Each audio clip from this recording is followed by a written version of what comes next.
A partir de este momento, bueno, antes, han de pensar usted que cuando yo digo eso de producción, debe de ser mi esposa un ogro, piensa en eso. Pues no, no lo es más que eso. No es cierto, no es cierto, no es cierto. Era broma, un chascarrillo. Por lo pronto no va a haber cena ya hoy, ¿no? Muy bien. A partir de este momento comienza la parte editorial de Platica con Ángel, correspondiente al 5 de septiembre del año 2025. El título es el siguiente: Por fin termina la pesadilla. Por fin termina la semana, perdón. Este título es muy simple. Es simplemente el tiempo pasa, 5 días, que es la semana laborable, y es obvio que termina, pero lo digo en el sentido exclamativo. Por fin termina la semana, como diciendo, Dios mío, gracias, esta señora ya no va a haber mañana, que va a andar allá recorriendo pueblos y diciendo mentiras. Órale, pues allá que se vaya, ¿verdad? Por fin termina la semana. Vamos a ver. Primeramente, ¿por qué pienso que esta semana será recordada durante años como quizá el principio del fin de la anticientífica? Lo visto y escuchado esta semana es un salto cuántico en el comportamiento errático, ignorante, demagógico de un gobierno que dice saber cómo hacerle. Y dicen además que son distintos a los de antes. La verdad es que efectivamente son distintos a los de antes. Podrán acusarlos a los viejos priistas de todo lo que quieran, que corruptos, que esto, de lo que quieran. Pero una cosa sí les digo, pendejos no eran. Gente calificada, con experiencia, que construyó instituciones en este país. Oiga, que como recorran la Ciudad de México y van a ver oficinas, la de Banco de México, van a ver la Comisión Nacional del Agua, van a ver el Seguro Social, el ISSSTE, etcétera, etcétera. Esos construyeron este país en el siglo XX, les guste o no. Odien al PRI o no. Esa es la realidad.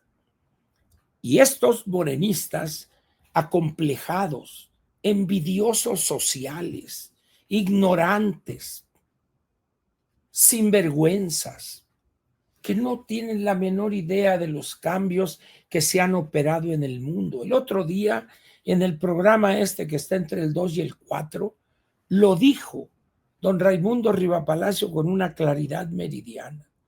El mundo ya cambió, dijo, es otro ya, y la oposición no entiende eso. Le faltó agregar, y tampoco Morena entiende que eso. Y luego sale la Denise Merkel con sus frases de es la presidenta más seria y una bola de babosadas. Señores, efectivamente, no solo el mundo ya cambió, como dijo don Raimundo, sino que ha continuado cambiando de manera cotidiana. Hoy estamos viviendo, y lo diré un poco más adelante, estamos viendo cambios impensables hace 20, 30 años. Y nosotros peleándonos por si una diputada panista debe presidir la mesa directiva. Ese es el pleito histórico del PAN. Y luego Morena, bueno, pero les pusimos una cuña, un freno de mano. Va a estar Gutierritos ahí. Y cuidado, la voy a estar checando. No se me quiera pasar de lista acá. ¿Qué nivel? El país se nos está yendo de las manos y salen estos con esas mezquindades. Pues por eso nos pasa lo que nos pasa. Esa pequeñez de miras. Y luego miren, ¿qué sucede con estos pleitos que se dan entre morenistas? Porque los del PT y el Verde no cuentan. Esos nomás están allá, como decimos en el béisbol, están cachando elevaditos. están allá pegados a la barda y ven un elevado y corren cachando elevadito, nada más. Que el trabajo lo haga Morena. ¿Por qué? Porque saben lo que valen sus votos y no los pueden hacer a un lado.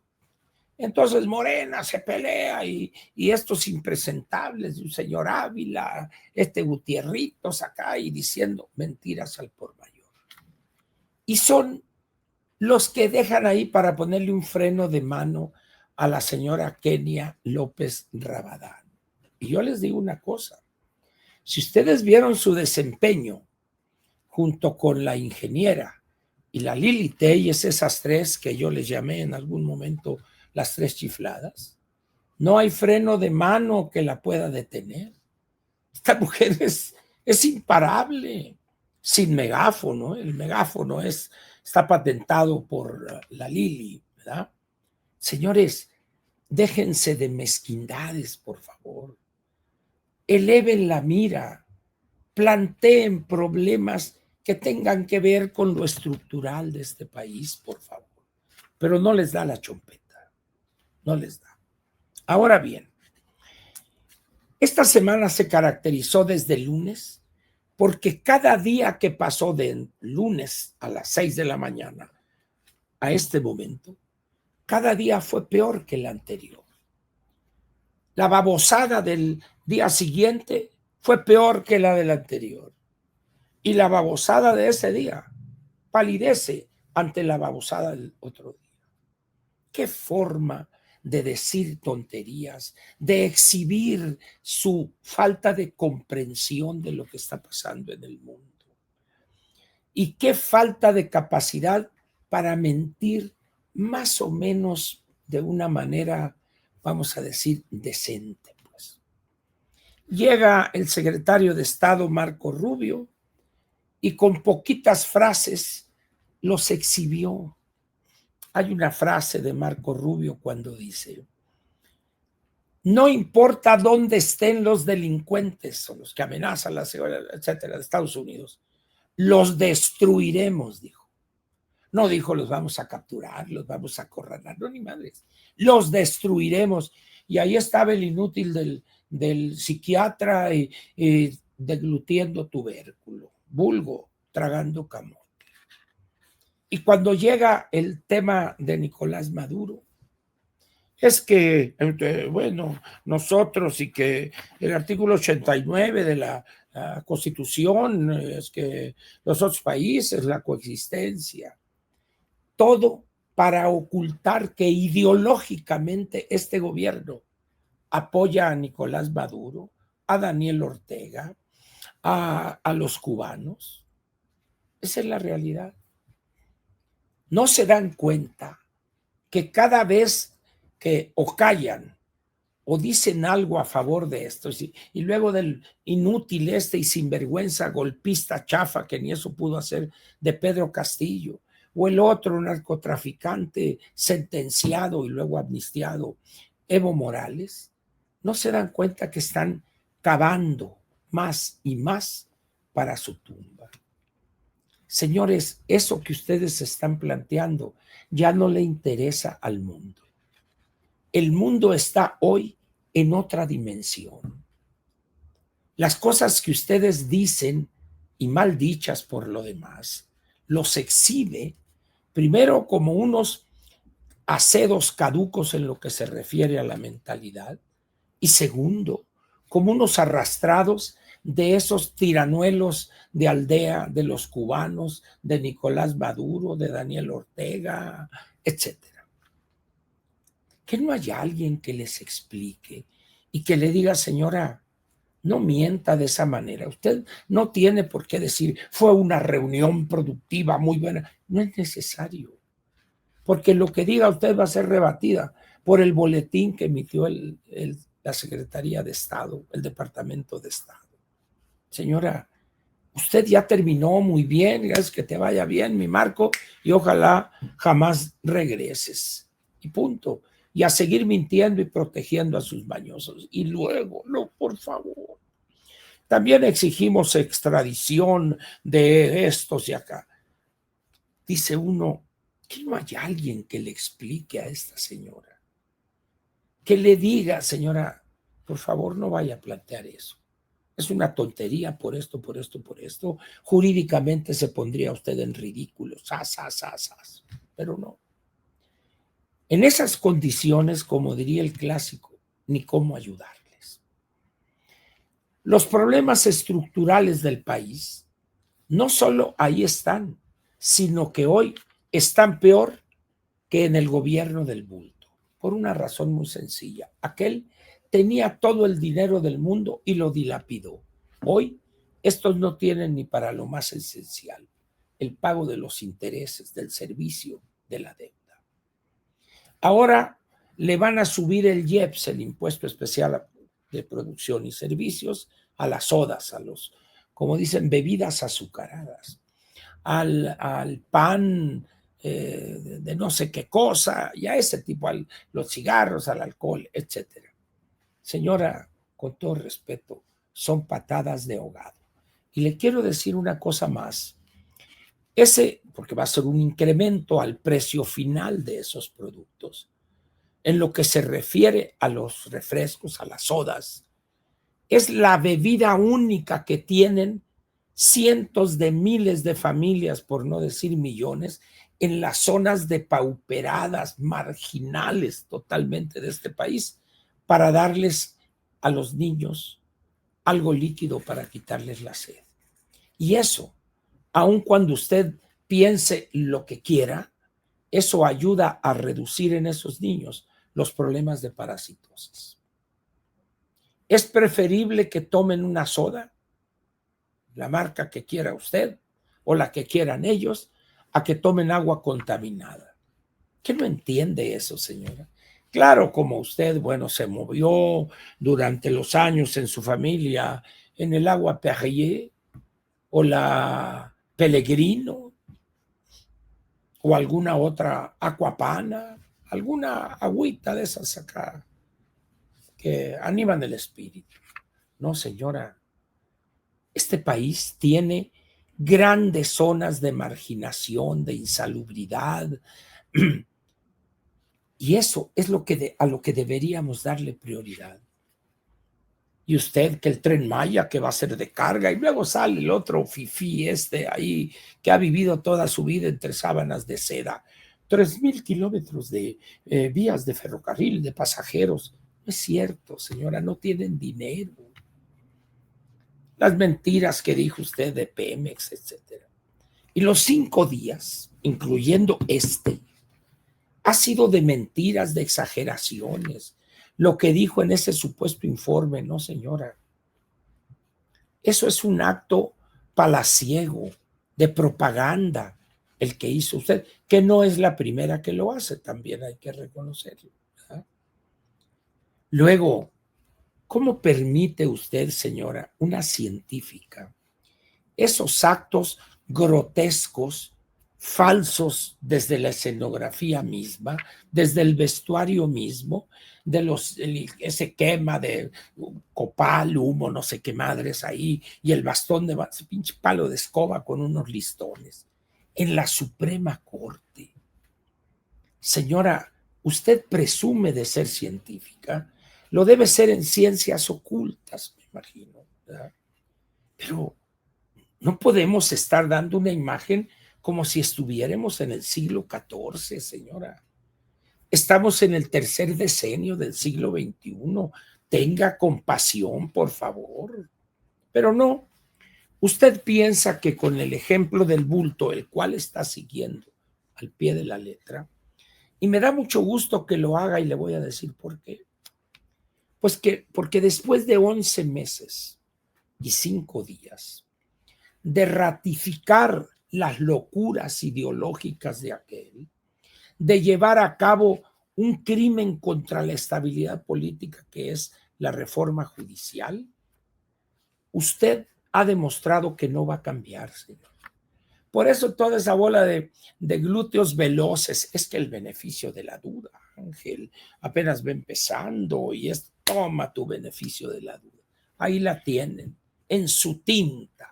La demagogia, la mentira, el atraso, la ideología antes que la eficiencia. y una cohorte de lambiscones, de barberos. Es algo inconcebible. Sin embargo, lo es. Ahora bien, aquí hay una pregunta que vale la pena hacerla. En esto que se ve como una caída libre en lo que se refiere a su imagen, a la capacidad de gobernar, a su ignorancia, usted está llevando no solo a su gobierno, sino al país y su economía. Diga usted lo que diga, señora. Los indicadores duros, los que usted no quiere comentar, hablan de un país que está en un verdadero estancamiento y en un empeoramiento, si me permite esa palabra horrible, de la situación. Este año vamos a crecer, ¿qué le gusta? El 1,2, el 1,1, o quizá el 0,9 o el 1%. Eso para un país de 130, 135 millones, señora, con tantas carencias, es nada. Es nada. Con una obligación que usted tiene por el desorden y la tragedia del anterior, que en el año 24 el déficit de las finanzas públicas fue el 5,9, ahorita lo llevan en 5,7, al paso que vamos, van a hablar de un superávit, ¿verdad? Pero pongamos para no batallar el 6%. Ahora dicen que este año va a ser de 4% el déficit. El recorte brutal que siguen llevando a la práctica, señora, para tratar de reducir ese déficit es insignificante. Usted va a tener que solicitar un endeudamiento extra, que yo no sé si va a ser 1,5 billones de pesos, ya lo veremos dentro de ¿qué es? Sábado, en 3 días lo vamos a ver. Pero hay otro elemento importante. ¿Qué piensa usted hacer si hay un estancamiento durante el siguiente año, el 26? ¿Cómo le va a ayudar a usted a Pemex en ese plan famoso para que el 27 ya camine solo Pemex? No, hombre, no diga mentiras, por favor. ¿Qué va a pasar? ¿Con qué dinero lo va a hacer usted? ¿Le va a decir a esos millones de pedigüeños y que andan ahí estirando la mano que ya no hay dinero? ¿Que hay que hacer un alto en el camino? ¿Para qué? Pues para tratar de bajar ese déficit tan alto. Posiblemente terminemos con un 4%, dicen ustedes. Es muy alto eso, señora. Entiéndalo, por favor.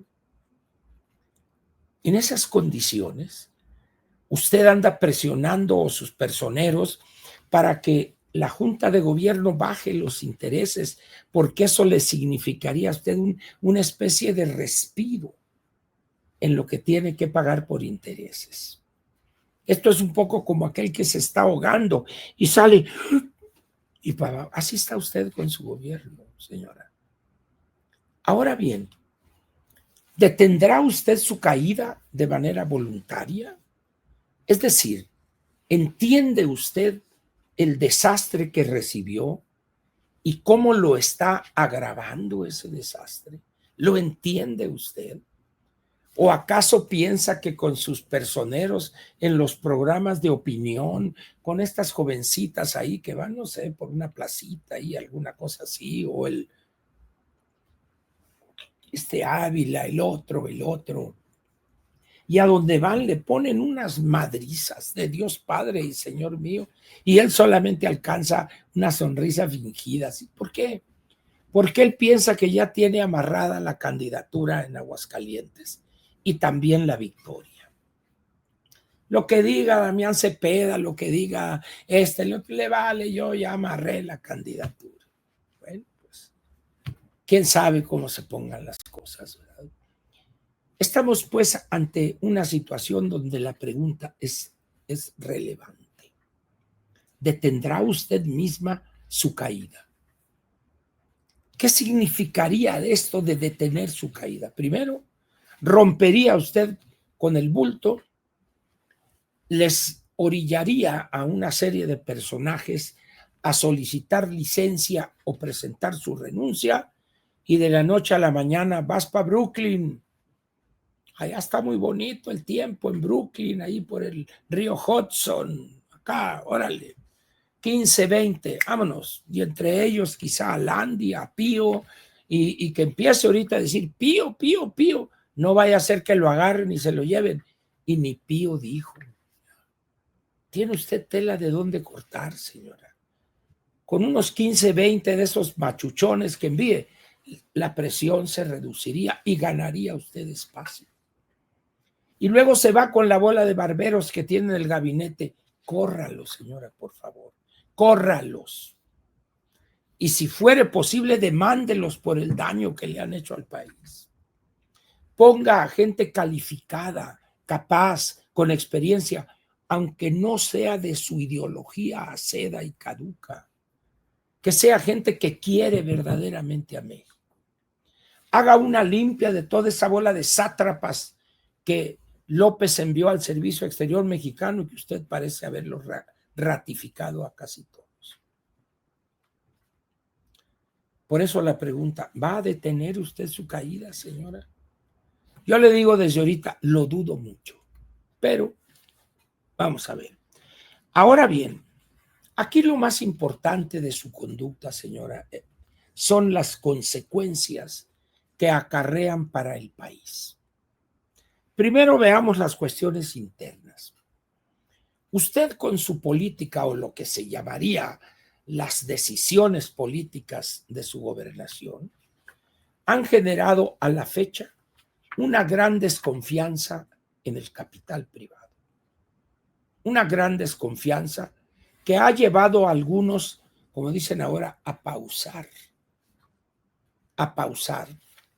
Dicho en buen español, a posponer una decisión de inversión. Esperar a ver. Muy bien. En otros casos, a la cancelación inmediata por sus babosadas. Esa es la más importante. ¿Y cuáles son, a su vez, las consecuencias de eso? La creación de empleo formal a la baja, pero la informalidad del país ha crecido 4% más que el año anterior. ¿Por qué? Porque al perder su empleo tienen que buscar un ingreso como sea, señora.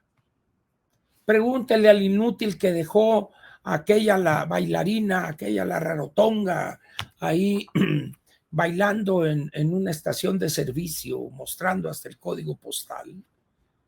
Un señor Rabindranath, no sé si sea adorador de esas cosas de la India, por allá, Rabindranath, no sé si en honor de Rabindranath Tagore, no sé, pero ahí está. A ver, óyeme, Rabindranath, ¿cómo te llamas? A ver, ven para acá, cabrón, explícame esto. ¿Cuál es la mecánica laboral ahora? ¿Por qué ha aumentado la informalidad? ¿Por qué ha caído el empleo? Órale, explícame, ya háblame claro. No, pues ahí lo corre inmediatamente. Señora, el problema del empleo se le agudiza día con día. Entiéndalo, por favor. No va a tener usted recursos para salvar lo que queda de los sistemas públicos de salud y de educación. No va a tener dinero usted para, vamos a decir, meterle algo ahí a las carreteras de México. La infraestructura es un desastre, señora. Es un desastre. No va a tener usted un 5 para enfrentar los problemas de los productores agrícolas que van a sufrir en buena parte del país el segundo año consecutivo de una sequía histórica, señora. Que el inútil de Verdeguer explique lo que significa eso. Órale, que sirva de algo el señor. No, que se acaba de prohibir 50 insecticidas y oiga, pero el DDT ya estaba prohibido desde hace no sé cuántos años, pero lo volvemos a prohibir. Ok, la canción.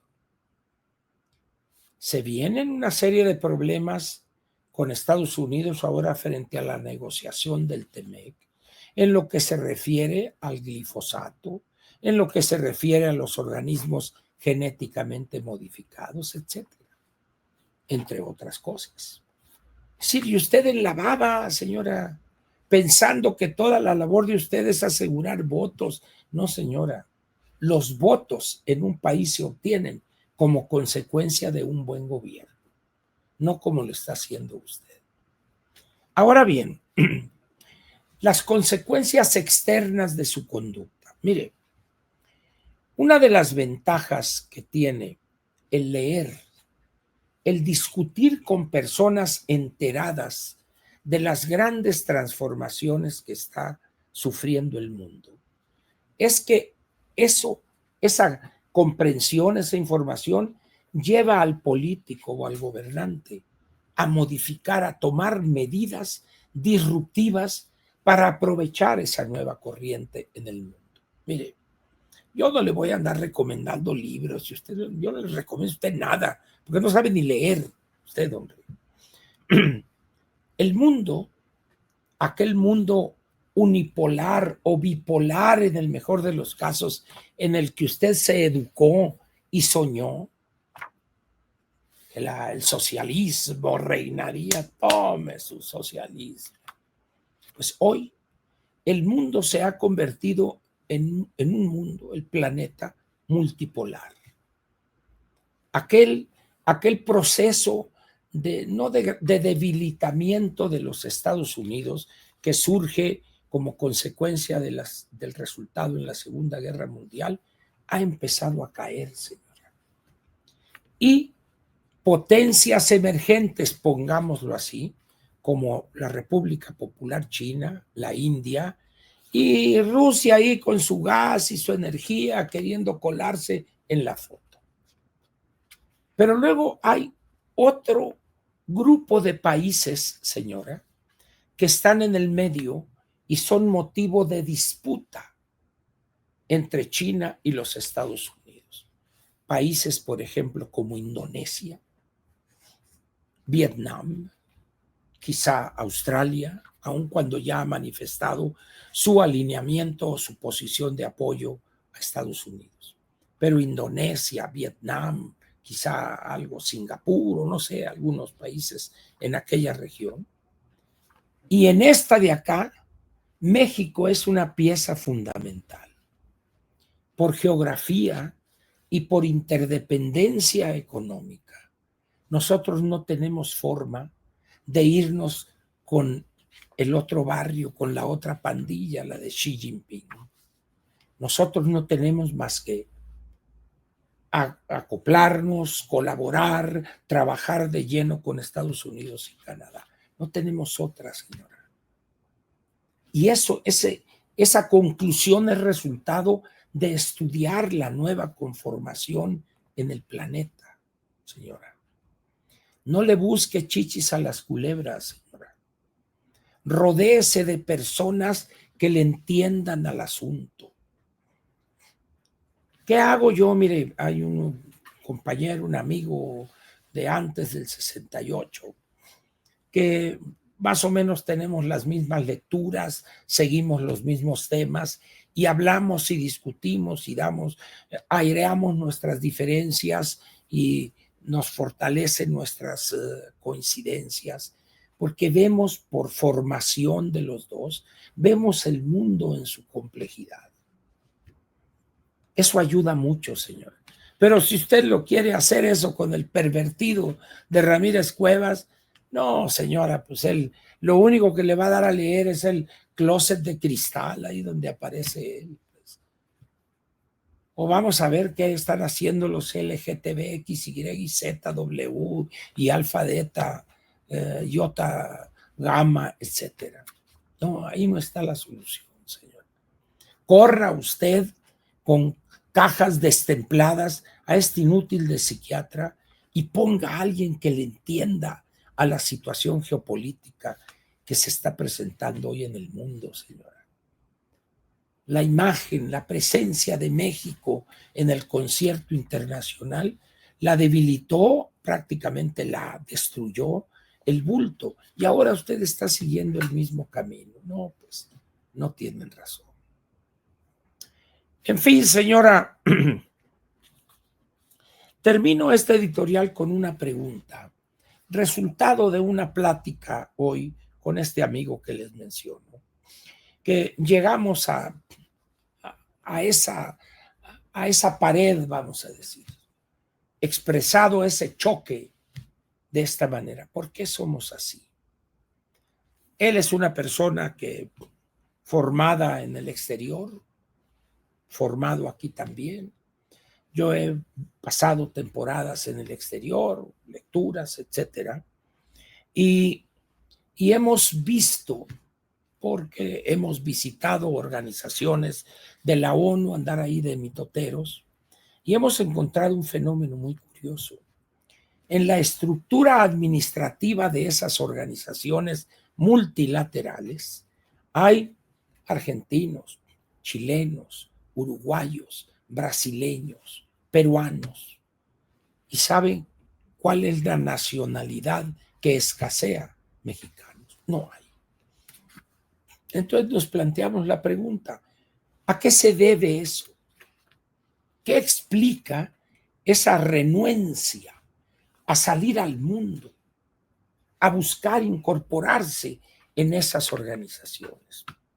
Primero salió ahí la hipótesis de lo feudal, de lo español, y la eliminamos. Luego la cuestión de los indígenas, el grupo, también la eliminamos. Llegamos al siglo XX y pues ahí entre que el desarrollo estabilizó esto y no le encontramos la cuadratura al círculo. Una de las cosas que deberíamos proponernos es tratar de entender por qué somos así. Le tenemos miedo a lo externo. Y usted es el mejor ejemplo. Usted. Y quedamos en seguir platicando, por supuesto, ¿no? Esto no se acaba. Si lo hacemos en una buena comida, con un buen tequilita para que el intestino sienta lo que viene enseguida, y un buen vinito, ¿no? Acá, no como los que compra Yunes por allá en Europa, no llegamos nosotros a ese nivel, pero sí un vinito ahí para combinar el asunto, ¿verdad? Todo con miras a entender lo que está pasando en México. Y resulta que, miren, ya para terminar, este amigo y yo somos voraces lectores. Entonces estamos, se puede decir, al día en lo que se publica, a costa de quitarle recursos para ir al cine, para ir a una cena, en libros. Órale, pues, en libros, chico. Ahí está. ¿Ah? Entonces, en esa búsqueda, llega un momento en que uno dice, sí, pues este país le hizo así, o en esta región pasó esto, y aquí, acá, y hoy están haciendo esto, y le dieron acá importancia a la educación, allá, aquí, etcétera. Y regresamos al punto de partida. Sí. Pero luego hay un resquicio ahí importante. Comparamos libros sobre temas, por ejemplo, tanto él como yo somos estudiosos de la República de Weimar, del proceso del 18, 19 al 33. Y estábamos comentando el papel del arte y la cultura en la degradación que llevó a la desaparición de la República de Weimar, ¿no? En un periodo, pues prácticamente de 14 años es lo que duró la República de Weimar. Y luego surgió la pregunta demoledora, oye, ¿y de qué escriben hoy nuestros intelectuales? Y ahí fue donde la marrana torció el rabo. Cuando yo comenté aquí los números de la revista Nexos y Letras Libres, o sea, ¿quién escribe? ¿Dónde están esos investigadores del Colegio de México, del CIDE, del ITAM, de donde quieran? ¿Ustedes dónde están? Y que publiquen libros accesibles y que puedan ser impresos y vendidos a un precio bajo para divulgar lo que está pasando en el mundo. pero uno acude a revistas norteamericanas o alguna europea u otra y encuentra una cantidad de títulos. Y hoy la cantidad de títulos está proviniendo del lejano oriente, de la India, de China, de Corea, de Singapur, etcétera. Y aquí peleándonos porque la señora Kenia López Rabadán sea la presidenta de la mesa, presidente de la mesa directiva. Qué poquitos somos. Y usted es el mejor ejemplo de la pequeñez política, de lo anodino, de lo que no. Teniendo todos los recursos del mundo, usted va haciendo el ridículo un día sí y el otro también. En fin, pues, señores, aquí termina la parte editorial de Platica con Ángel. Y les reitero la invitación para el viernes de la semana próxima. ¿Es correcto? Viernes 11. Viernes 11, ¿verdad? No, viernes 12, perdón. Viernes 12. 12, viernes 12. Tendremos de invitada a la licenciada Arely Medina, una analista de primera de Banamex en el área de estudios económicos, y vamos a comentar con ella en Platica con Ángel. Vamos a comentar el paquete económico y en términos generales el tema de las finanzas públicas. Va a estar interesante. Domina ella el tema de lo mejor, así es que les pido que tengan en mente que el viernes de la semana próxima, 12 de septiembre, vamos a tener esa invitada de lujo aquí en Platica con Ángel. Muy bien, se cierra pues la parte editorial.